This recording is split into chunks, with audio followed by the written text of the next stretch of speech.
Amém? Agradeço aí a assistência das irmãs, né, da Natália, da Dani, né? Essa é a plataforma mais bonita que eu já tive quando eu preguei, viu, gente? Esse é privilégio raro, né? Se você trouxe uma Bíblia, abra no livro de Gênesis, no capítulo 25. Nossa semana de oração se intitula Segunda Chance. Eu gostaria de explicar o porquê do título ser esse, mas hoje nós não teremos tempo. Mas me lembrem que ao longo da semana eu explico por quê. Mas as mensagens também vão te dar uma ideia por que eu escolhi esse tema. Gênesis capítulo 25, versos 24 a 26. Vamos esperar que todos encontrem. Gênesis 25, versos 24 a 26. Amém? Cumpridos os dias para que Rebeca desse à luz, eis que se achavam gêmeos no seu ventre. Saiu o primeiro, ruivo, todo revestido de pelo, por isso lhe chamaram Esaú. Depois nasceu o irmão, segurava com a mão o calcanhar de Esaú, por isso lhe chamaram Jacó. Era Isaque de 60 anos, quando Rebeca lhes deu a luz. Feche os seus olhos, vamos falar com Deus. Querido Deus, Tu tens uma palavra poderosa para essa igreja essa manhã. Tu tens uma palavra de vida, de restauração, de cura para cada pessoa que está aqui. E nós te rogamos, Senhor, que o Teu Santo Espírito nos fale. Que Ele abra os nossos olhos e ouvidos espirituais. Que Ele mexa conosco, que Ele nos transforme essa manhã. Toma posse, Senhor, do instrumento que escolheste, que é falho, que é pecador. Mas que as minhas imperfeições, Senhor, não atrapalhem a Tua palavra de fazer a obra que tem que ser feita. Toma posse da minha vida e da vida daqueles que estão me ouvindo, porque eu te peço em nome de Cristo. Amém. Quantos aqui são mães? Quantas mulheres aqui são mães? Quero ver as mãos. Vocês já viram aquelas revistinhas, nomes para bebês? Nas bancas de jornal? Quem já viu? O nome de Jacó, não sei se estava nas revistinhas daquela época, mas é um nome muito curioso. Eu dei uma pesquisada rápida sobre o nome. E eu descobri que Jacó, Jacob em hebraico, significa suplantador, enganador, aquele que segura o calcanhar, aquele que ataca traiçoeiramente, aquele que busca burlar alguma coisa. Você daria um nome desse para o seu filho? Não? Pois é, Rebeca deu. E o coitado do Jacó já recebeu um estigma, já no nascimento, né? Um nome que significava enganador, suplantador, desleal, traiçoeiro. E como se não bastasse ter esse nome, Jacó acabou desenvolvendo essas características. Pais, cuidado com o nome que você põe no seu filho. Escolha um nome abençoado para não atrapalhar a vida dele. Pule para o capítulo 27, verso 18. Eu vou tentar ser um pouco mais rápido para que as nossas barriguinhas não nos atrapalhem de ouvir a palavra do Senhor. Gênesis capítulo 27, verso 18.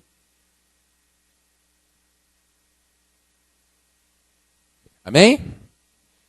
Jacó foi a seu pai e disse, meu pai. E ele respondeu, fala, quem és tu, meu filho? Respondeu Jacó a seu pai, sou Esaú, teu primogênito, fiz o que me ordenaste. Levanta-te, pois, assenta-te e come da minha caça, para que me abençoes. Existia uma tradição judaica do pai abençoar o filho primogênito, só que Jacó decidiu dar um jeitinho de receber a bênção no lugar do irmão. E de comum acordo com a mãe, que apoiou, né, e incentivou ele a fazer isso, ele se disfarçou de Esaú, colocou peles, né? A mãe cozinhou aquele ensopado que o pai gosta, e ele levou. Só que o pai desconfiou que alguma coisa estava errada. O pai percebeu que a pele parecia ser de Esaú, Isaac já não enxergava mais. Mas a voz não era de Esaú. E Isaac meio que deu uma oportunidade de Jacó falar a verdade. O que Jacó fez? Mentiu. Quem és tu, meu filho? Você acha que um pai não conhece a voz do filho? Claro que conhece. Jacó poderia ter se arrependido naquele momento e evitado o pior. Mas ele mentiu. Quem és tu, meu filho? Sou Esaú. Essa frase, porque no final do sermão você vai entender que ela é importante. Quem és tu? Sou Esaú. Ele já começou mal sua carreira, começou mentindo. E ele fez outras coisinhas ruins também. Verso 36, do mesmo capítulo. Depois que Jacó sai com a bênção furtada, vem Esaú, né? para receber a sua bênção.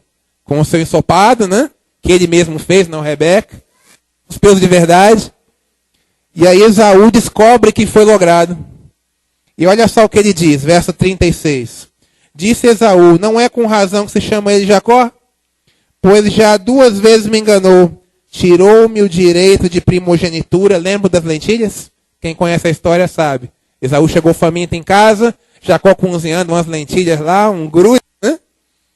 E aí Esaú pediu para Jacó, me dá um pouquinho da sua comida. Não, só dou se você me vender essa primogenitura. E aí Esaú, tão faminto e sem noção, falou, não, tudo bem, eu vendo meu direito para você em troca de um prato de lentilhas. E foi o que ele fez, né? Esaú lembra esse fato agora. Tirou meu direito de primogenitura e agora usurpa a bênção que era minha. Disse ainda, não reservaste, pois, bênção para mim, meu pai? Esaú ficou muito aborrecido, mas tão aborrecido, tão desgostoso, tão revoltado, que no verso 41, passou Esaú a odiar a Jacó por causa da bênção, com que seu pai o tinha abençoado. E disse comigo, vem próximos os dias de luto por meu pai. Então, matarei a Jacó, meu irmão. Suplantador, enganador, aquele que age traiçoeiramente, aquele que segura no calcanhar. Que tristeza, um nome errado, uma vida errada. E agora Jacó se vê numa situação difícil, tendo como seu inimigo o seu próprio irmão, e ele sabia que a morte era certa, porque Isaac já estava muito idoso, já estava quase morrendo. O que Jacó fez? Arrumou suas coisas, pegou sua mochila e foi embora para casa do seu tio Labão, lá em Padana. E lá, sabe o que aconteceu com Jacó? Primeira coisa, ele ficou 20 anos sofrendo de um sentimento de culpa horrível. Sabe o que eu estou falando nessa manhã para alguém que tem sentimento de culpa por causa de algo que fez no passado? Sabe o que eu estou falando para alguém que gostaria de voltar no tempo e desfazer alguma besteira que você fez no passado? Em algum dia dessa semana, não hoje porque não vai dar tempo, eu vou falar sobre a minha própria experiência. A minha vida em alguns aspectos parece com a de Jacó. Vocês vão entender por quê quando eu contar. E Jacó agora ficou 20 anos em Padã com um sentimento de culpa que amargurava a vida dele. O sentimento de que ele estava longe de casa, ele nunca mais viu sua mãe, que ele amava tanto, Rebeca morreu durante esse período. Ele foi enganado pelo seu próprio tio. Ele combinou de trabalhar 7 anos para pagar o dote de Raquel, mas recebeu a irmã Lia, primeiramente, antes de Raquel. Acabou tendo que trabalhar 14 anos por causa das 2 esposas. Quando acabou os dotes das esposas, foi trabalhar pelo rebanho. Labão pegava o salário dele, os malhados, os salpicados, escondia para dizer que não tinha nada para dar a Jacó. Ou seja, o que Jacó fez, voltou contra ele. Quero te fazer uma pergunta difícil nessa manhã, irmão. Você já sentiu, já percebeu alguma consequência de um erro seu? Você já fez alguma coisa que depois você viu que voltou contra você? Você já cometeu algum erro que depois redundou em problema para você mesmo? Você já se sentiu culpado por algo que você mesmo fez? Nossa, isso está me acontecendo porque no passado eu fiz isso. Isso está me acontecendo porque em tal época eu fiz esse erro. Eu cometi isso e etc. Esses sentimentos amarguravam muito a vida de Jacó. E como se isso não bastasse, seus casamentos, por assim dizer, né, foram 2, na verdade, um desejado e outro imposto. Os seus casamentos foram extremamente turbulentos, porque as 2 irmãs brigavam pela atenção de Jacó, e naquela época, para a mulher ser amada, ela tinha que ter filhos. Então elas começaram a guerra de maternidade dentro de casa, né? E a Lia saiu na frente e disparou, foi tendo um monte de filho, e Raquel nada. Aí Raquel apelou, botou a serva na jogada. Já que eu não consigo, vai lá minha serva. E aí foi a serva de Raquel, a Lia ficou esperta, botou a serva dele, e a casa de Jacó era um inferno. Imagina 2 mulheres brigando por causa do marido, aquele filho, confusão, aquele desespero. Coitado do Jacó, voltava do rebanho, era só encrenca dentro de casa. E quando ele deitava na cama para dormir, vinha a mente dele o quê? Você é mentiroso. Você é trapaceiro. Você roubou a bênção do seu irmão. Porque se tentasse imaginar como o que passava no coração de Jacó. Você consegue imaginar como era a vida de Jacó? O que Jacó sentia? A angústia de Jacó. Você consegue imaginar que Jacó não tinha paz de espírito? Que ele passou 20 anos se sentindo assim. Eu quero perguntar para você, querido, há quantos anos você sofre com um sentimento de culpa? Há quantos anos você não consegue se perdoar por algo que você fez? Há quantos anos você não dorme em paz? Porque quando você põe a sua cabeça no travesseiro, te vem à mente a sua história. Tudo de errado que você fez. E olha, tem alguém que é especialista em te lembrar disso, o diabo. O diabo é especialista em falar para você, você é um derrotado. Você faz um monte de besteira. Você come errado, namora errado, trabalha errado, é enrolado, é nó cego. Sabe, Jacó realmente era enrolado e era nó cego. Ele sabia disso. E ele não tinha paz. E foram 20 anos de angústia, até que Deus começou a agir de forma maravilhosa na vida dele. Capítulo 31, verso 13. Capítulo 31, verso 13. Estou em Gênesis ainda. Capítulo 31, verso 13. Amém? Tem alguém da misericórdia? Não, né? Eu sou o Deus de Betel. Deus falando com Jacó agora. Onde ungiste uma coluna. Onde me fizeste um voto. Eu vou recordar essa parte da história. Eu pulei por causa do tempo. Quando Jacó estava indo para a casa de Labão, Deus apareceu para ele. Ele teve um sonho. Ele viu uma escada com anjos que subiam e desciam. E lá ele fez um voto a Deus, né? Que Deus, se Deus o guiasse pelo caminho, ele dizimaria, enfim, né? E Deus agora fala para ele, olha Jacó, eu apareci para você no caminho, quando você ia para a casa de Labão, você fez um voto, né, comigo. Eu sou o mesmo Deus que falou contigo, e agora eu falo de novo. Levanta-te agora, sai desta terra e volta para a terra de tua parentela. Esse verso me chama a atenção por duas razões. Primeiro, embora Jacó fosse suplantador, enganador, nó cego, trapaceiro, enrolado e outras coisas nós poderíamos dizer em nossos dias, Deus não abandonou Jacó. E eu louvo o nome do Senhor por isso. Eu não conheço a sua vida, irmão. Eu não sei se você é uma pessoa certinha ou se você já fez alguma coisa errada. Também não me preocupo em saber. Porque eu não quero falar sobre os nossos erros. Eu quero falar sobre a solução de Deus. Sabe, Deus olhava para Jacó não como suplantador, enganador, traiçoeiro e desleal. Deus olhava para Jacó como alguém que precisava de misericórdia. Alguém que precisava de uma segunda chance. E mesmo quando Jacó fugia para Labão em consequência do seu erro, Deus não tinha abandonado Jacó. E quando Jacó agora já está no tempo de voltar, Deus fala, filho, volta para tua casa. Está na hora de você voltar para a tua parentela. Mas sabe, outra coisa que me chama a atenção nesse texto é que Jacó tinha deixado lá em sua casa, lá na sua parentela, um problema. Tinha ou não tinha? Ele tinha um irmão que o odiava. E agora Deus fala, Jacó, você precisa voltar para casa. Você precisa voltar para a sua parentela. Você consegue imaginar o que passou na cabeça de Jacó? Jacó teria que encarar o seu passado.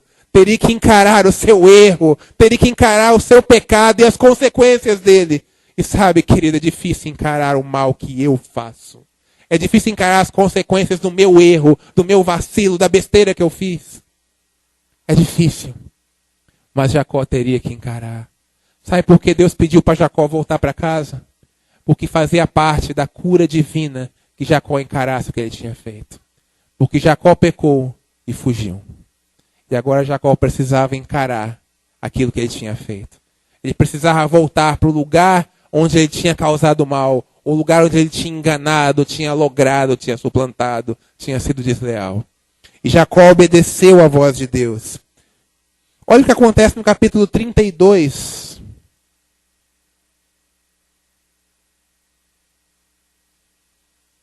Capítulo 32. A partir do verso 1.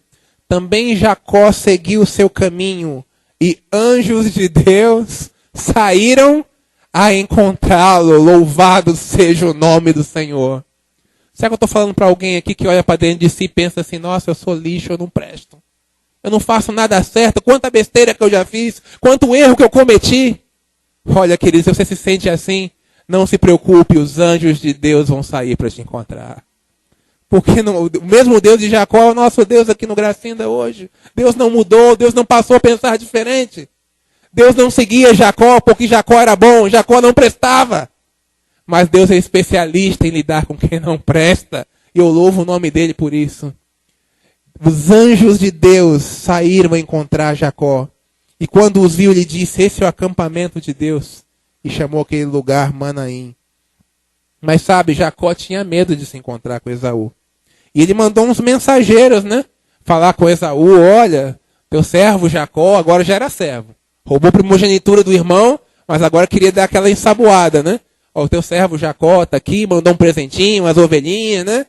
Naquele tempo a riqueza das pessoas era o rebanho, né? E os mensageiros voltaram, verso 6. Voltaram os mensageiros a Jacó, dizendo, fomos a teu irmão Esaú. Também ele vem para se encontrar contigo, mas ele vem como? Com 400 homens armados. Você consegue imaginar o que passou na cabeça de Jacó? Tenta imaginar o que Jacó pensou quando ele ouviu essa notícia. Senhor, como é que você me faz para voltar para casa, para me encontrar com meu irmão com 400 homens armados? Ele vai acabar com tudo, ele vai acabar comigo, com minha família. E Jacó começa a orar desesperadamente. Olha só a prece de Jacó, a partir do verso 9. Deus de meu pai Abraão e meu pai Isaque, que disseste, torna a tua terra e te farei bem. Sou indigno de todas as misericórdias e toda a fidelidade que tens usado com teu servo. Queridos, aqui começa a cura de Jacó.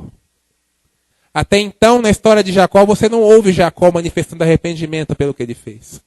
Ele pecou, ele enganou, ele errou e fugiu.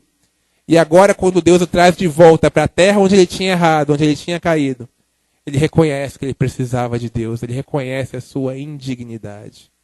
Ah, querido, o Espírito Santo está dizendo para mim e para você essa manhã, filho, reconhece o teu erro. Filho, reconhece a tua queda. Filho, reconhece a tua fraqueza. E sabe, é difícil a gente fazer isso, né? É difícil a gente reconhecer que nós somos fracos. É difícil nós reconhecermos que erramos, que caímos. Mas Jacó precisava disso, fazia parte da cura de Deus para ele. E ele diz, sou indigno das tuas misericórdias.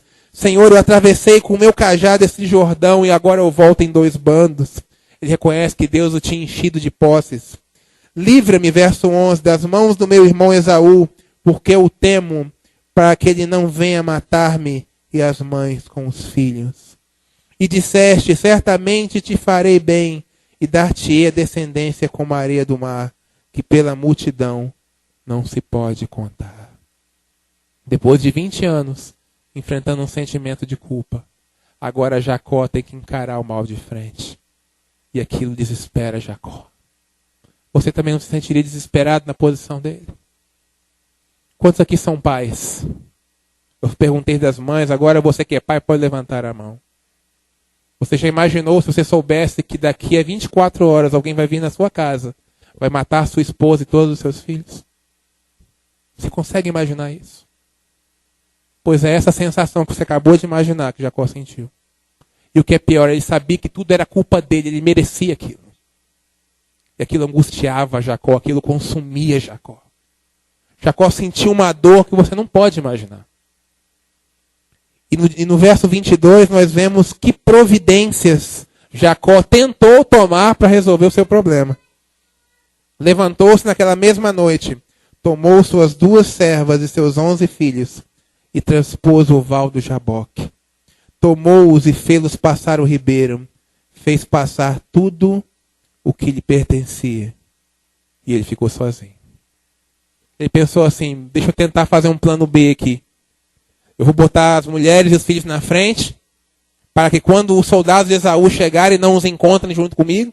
Porque primeiro eles vão tentar me matar, então eles vindo atrás de mim, eles não acham as minhas esposas e os meus filhos. Então ele fez todo mundo passar o rio na frente dele. E ele ficou sozinho. Querido, você já se sentiu sozinho alguma vez? Sozinho mesmo, desamparado, sem ninguém para te ouvir, sem ninguém para te estender a mão, sem ninguém para te dar um conforto. Jacó sentiu muita solidão aquela noite. Foi uma noite difícil para Jacó. E lá no livro de Oséias, marque Gênesis e pule para Oséias, eu vou voltar para Gênesis daqui a pouco. no livro de Oséias, capítulo 12, Oséias faz um comentário acerca de o que Jacó sentiu, o que aconteceu com Jacó. Oséias, capítulo 12.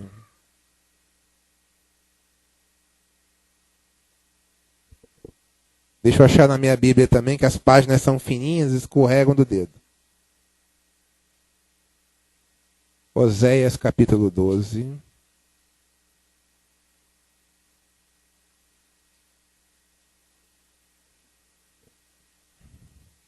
Versos 2 a 4.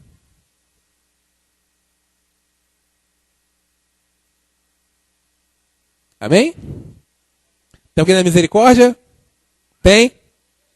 Profeta menor, difícil de achar na Bíblia, né? Oséias capítulo 12, versos 2 a 4. É muito importante que você acompanhe isso. Oséias 12, 2 a 4. Amém agora? Opa, vamos lá. O Senhor tem com Judá uma contenda e castigará Jacó segundo o seu proceder. Segundo as suas obras o recompensará. No ventre pegou do calcanhar de seu irmão. No vigor da sua idade lutou com Deus. Lutou com um anjo e prevaleceu. Chorou e lhe pediu mercê. Em Betel achou a Deus. E ali falou Deus conosco. Oséias diz aqui que Jacó chorou.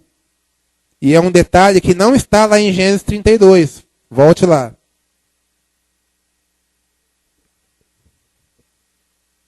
Gênesis 32, verso 24. Enquanto você procura, eu quero dizer que Jacó estava sozinho, se sentia desamparado, se sentia prestes a ser destruído. Ele sentia que talvez seria a última noite de vida para ele. E ele orou a Deus como nunca. Oséias fala que ele chorou, mas não foi um chorozinho qualquer. Foi aquele choro definitivo. Senhor, por favor, me salva, porque é agora. Eu preciso de ti agora, da tua misericórdia, do teu perdão, da tua graça. Eu preciso de uma segunda chance agora, Senhor. Porque eu só tenho essa noite. Se tu não agires, amanhã eu serei um homem morto. Você já fez a Deus uma oração assim? Deixa eu perguntar diferente. Você já teve uma necessidade dessas na sua vida? Você consegue entender o que Jacó estava sentindo? E olha o que acontece com Jacó, no verso 24. Estando ele só, lutava com ele um homem até o romper do dia. Ellen White conta no Patriarcas e Profetas que um visitante celestial, Jesus Cristo, toca em Jacó. E no escuro, você está sozinho, vem alguém toca em você, ele já estava esperando a morte, pensou, pronto, já chegou o soldado de Esaú. E ele começou a tentar se desvencilhar do homem e pegar no pulso. Foi uma luta assim meio estranha. E o homem não se identificava, não dizia de onde era. E aquela luta tão estranha durou até o romper da manhã. 25. Vendo este que não podia com ele, este, o mensageiro celestial, Jesus Cristo, tocou-lhe na articulação da coxa. Deslocou-se a junta da coxa de Jacó na luta com o homem. Na verdade, Cristo percebeu que Jacó estava desesperado. E Jacó queria se livrar dele de todo jeito e não sabia quem era, aquela angústia toda. E Cristo se revelou a Jacó como ser divino, tocando na coxa de Jacó. Quando Jacó percebeu que ele ficou ruim da perna, ficou manco, ele percebeu, não estou lutando com um homem. Não é um ser humano que está aqui comigo. E aí a luta mudou. E aí, querido, acontece a cura de Jacó. E aí, querido, pode ser a cura para a sua vida. Jacó começou a se agarrar a Cristo, clamando misericórdia. Senhor, eu sou mentiroso, eu sou pecador, eu sou enganador, eu sou desleal. Eu reconheço isso, Senhor, mas eu não quero ser assim. Por favor, Senhor, me perdoa, eu só tenho hoje. Querido, talvez você só tenha hoje para aceitar Jesus. Sabe por quê? Porque amanhã não te pertence. Você não sabe se amanhã você vai estar vivo. Essa não é uma mensagem fatalista nem temerária. A Bíblia diz isso. Não deixe para amanhã a decisão em favor de Deus. Jacó não tinha outro dia. Jacó precisava resolver a sua vida naquele dia. Naquele dia ele precisava de uma segunda chance. Precisava de outra oportunidade. Ele precisava continuar vivo. Ele se agarrou a Deus como nunca.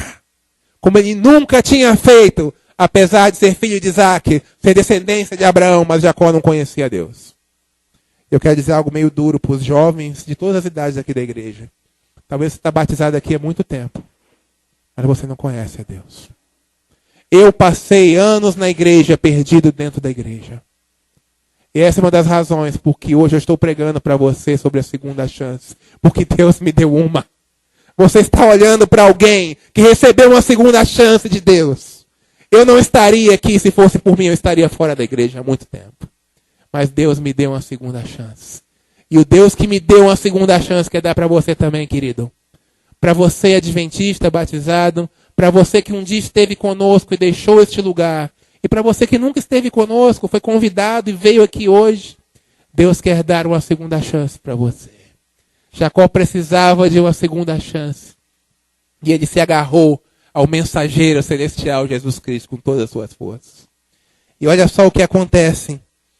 Verso 26. Deixa-me ir, pois já rompeu o dia. Mas Jacó disse, não te deixarei ir, se não me abençoares. Senhor, eu não largo da tua mão, eu não te abandono, eu não te deixo enquanto você não me transformar, enquanto você não me der uma segunda chance, enquanto você não ministrar graça, cura, restauração na minha vida, eu não te largo, Senhor. Isso que Jacó estava dizendo para Deus.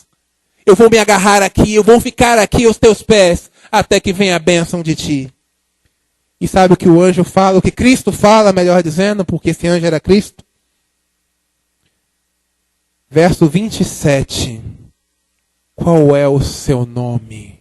Você lembra dessa pergunta? Lembra dessa pergunta? No capítulo 27, verso 18. Qual é o teu nome? Jacó, 20 anos antes, tinha dito, eu sou Esaú. Mas agora ele não podia mentir para Cristo. Ele não podia mentir para um ser celestial. E dizer eu sou Jacó significava dizer eu sou suplantador, enganador, desleal, traiçoeiro. Você entende o que Jacó tinha que fazer? Você consegue entender o que Jacó tinha que fazer? Jacó tinha que encarar a si mesmo. O seu pecado, o seu erro, a sua desgraça, o seu mau caráter. Jacó precisava encarar a si mesmo. Fazia parte da cura de Deus para ele. E dessa vez Jacó diz a verdade. Ele respondeu, eu sou Jacó. Eu sou enganador. Eu sou suplantador. Eu sou traiçoeiro. Eu sou desleal. Eu sou mentiroso.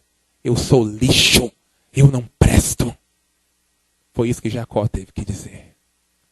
Ah, querido, talvez Deus precise usar esse remédio comigo e com você essa manhã. Talvez Deus precise me colocar de frente para o meu mal, para o meu pecado, para o meu erro, para me curar. Sabe por quê? Porque nós não queremos ver quem nós somos. Nós queremos colocar uma roupinha bonita, vir para a igreja do Gracinda, todos os cultos, e esconder quem realmente nós somos, o que está dentro de nós. Mas Deus está me confrontando, talvez confrontando você essa manhã, com a realidade de quem você é. Jacó sabia que ele não prestava, mas ele não queria admitir isso. E agora Deus o confronta consigo mesmo. Quem é você? Quem é você de verdade? Quem é você de fato? Não quem você diz que é. Quem você é de verdade? E Jacó agora confessa, eu sou Jacó. Verso 28. Aqui está um dos textos mais maravilhosos da Bíblia para mim. Você vai arrepiar todo quando a gente estudar esse verso agora. Deus disse para ele, Cristo disse, você não vai ser mais Jacó. Você não vai ser mais o suplantador, enganador, mentiroso, desleal, trapaceiro. Jacó, chega disso. Porque eu, o Senhor, tenho poder para mudar a tua vida e vou fazer isso agora. Você não vai mais ser Jacó. O teu nome agora será Israel. Você sabe o que significa Israel? Israel pode ser traduzido de várias formas. Aquele que luta com Deus ou aquele que é príncipe com Deus. Louvado seja o nome do Senhor. Jacó agora não era mais enganador, mentiroso, desleal. Ele agora era príncipe com Deus. Você consegue entender o que Deus fez com Jacó? Você percebe a mudança que Deus criou na vida de Jacó? Porque lutaste, verso 28, com Deus e com os homens e prevaleceste. Aquilo que Jacó queria fazer, Ou melhor, aquilo que Jacó queria obter de Deus, ele obteve. Jacó estava lutando não só pela sua vida física. Jacó queria cura interior. Jacó queria transformação. Ah, querido, o que trouxe você a essa igreja essa manhã? Será que foi apenas ouvir uma bela música e um bom sermão? Deus tem muito mais para você do que boas músicas e boas mensagens. Deus tem cura para você. Deus tem restauração para você. Deus tem nova vida para você. E isso é muito mais do que música e sermão. Deus quer transformar a tua vida, amigo. Quer fazer isso hoje. Quer fazer isso aqui. Quer fazer isso agora. Assim como ele fez naquela noite em que Jacó estava sozinho lá no Jaboque. Deus quer fazer isso na tua vida. Quer fazer isso na minha vida. E olha o que acontece com Jacó. Verso 30. Aquele lugar chamou Jacó Peniel, pois ele disse: vi Deus face a face, e a minha vida foi salva. Ah, querido, você não está vendo Deus face a face aqui. Quem dera pudéssemos, né? Mas a tua vida pode ser salva nesse lugar. Porque sabe, amado, Deus está aqui. Você crê? Eu creio, Deus está aqui. O Deus que falou com Jacó no Vale do Jaboque está aqui no Gracendo essa manhã. E ele veio dizer para você: filho, o seu nome vai mudar. Filho, a tua vida vai mudar. Eu estou aqui para mudar a tua história. Aleluia.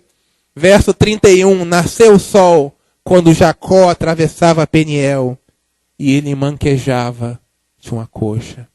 Você sabe por que Jacó ficou manco? Porque Deus queria mostrar para Jacó: filho, deixa comigo o teu problema. Não tenha medo de Esaú. Você já viu o manco correr? Quem já viu o manco correr? Eu nunca vi. Jacó não podia correr de Esaú. Jacó estava agora numa condição em que ele tinha que depender inteiramente de Deus. E era isso que Deus queria. Há 20 anos antes, Jacó resolvia as coisas sozinho. Eu quero a primogenitura, eu vou lá, roubo meu irmão, enrolo meu irmão, roubo a bênção dele e está resolvido. Agora não. Agora Jacó tinha que depender de Deus. Querido irmão, você sabe depender de Deus? Você entende o que é depender de Deus? Jacó teve que aprender. E aprendeu de uma forma difícil. Capítulo 33. Vocês lembram que Esaú estava vindo com 400 homens, né? As consequências do pecado, Deus não tira. É uma grande lição da história de Jacó. Deus tira a culpa do pecado, mas não as consequências. E a consequência do pecado de Jacó seria ter que encarar seu irmão de novo. Mas o Deus que perdoou Jacó, que transformou Jacó, também transformou Esaú. Naquela noite, Ellen White escreve que Deus falou com Esaú: não faça mal, Jacó. Não faça mal, porque eu perdoei. Ele agora é uma nova criatura. Irmãos, eu me arrepio quando eu penso nisso. Esaú dormiu com ódio de Jacó, pensando: amanhã eu vou me livrar daquele miserável, daquele enganador, daquele trapaceiro. E Deus fala: olha, não faz mal a ele não, porque agora ele é meu. Não faz mal a ele não, porque eu o perdoei, eu o restaurei, agora ele é meu servo. Não faça mal a ele, não toque nele. Capítulo 33, verso 1. Levantando Jacó os olhos, viu que Esaú se aproximava, e com ele 400 homens. Então passou os filhos a Lia, Raquel e as servas. Pôs as servas e os filhos à frente, Lia e seus filhos atrás, Raquel e José por últimos. E ele mesmo, adiantando-se, prostrou a terra 7 vezes, até aproximar-se de seu irmão. Ele tentou ainda mostrar ao irmão que era um homem diferente, um homem mais cordato, um homem mais sincero, mais confiável, e o tratou com respeito, se prostrando 7 vezes. Mas não precisava mais disso, Deus já tinha feito a obra. Verso 4. Então Esaú correu-lhe ao encontro e fez o quê? O abraçou, arrojou-se-lhe ao pescoço, o beijou e choraram. Ellen White escreve que os soldados de Esaú se comoveram com essa cena. E quando eu li isso, ontem à noite eu chorei muito. Tenta imaginar essa cena, querido. 20 anos tinham se passado. 20 anos de culpa para Jacó. 20 anos de ódio para Esaú. E agora os dois se reencontram. Jacó sem culpa, Esaú sem ódio. Ah, querido, Deus é tremendo. Deus é maravilhoso. Como você chegou a esse lugar, amado? Você trouxe aqui um sentimento de culpa por algo que você fez no passado? Você trouxe aqui um coração amargurado contra alguém que fez algo errado contra você? Querido, essa semana nós vamos estudar todos os dias sobre o Deus que dá uma segunda chance para as pessoas. Eu quero chamar a Drusila e seu esposo para cantarem nesse momento, para louvarem a Deus. E enquanto eles louvam a Deus, eu quero te fazer um desafio, um apelo difícil. Se você se sente culpado pelo seu passado, por algum erro do passado recente ou distante, ou se você não consegue perdoar alguém, não consegue dar a alguém uma segunda chance, eu queria que você viesse aqui à frente orar conosco. Vai ser difícil, vai, mas Deus precisa fazer isso na sua vida e precisa fazer isso agora. E se você sente que precisa de uma segunda chance do Senhor, se você quer que Deus transforme a sua vida, vem orar conosco aqui na frente. Eu vou estar orando por você. Ouçamos esse louvor.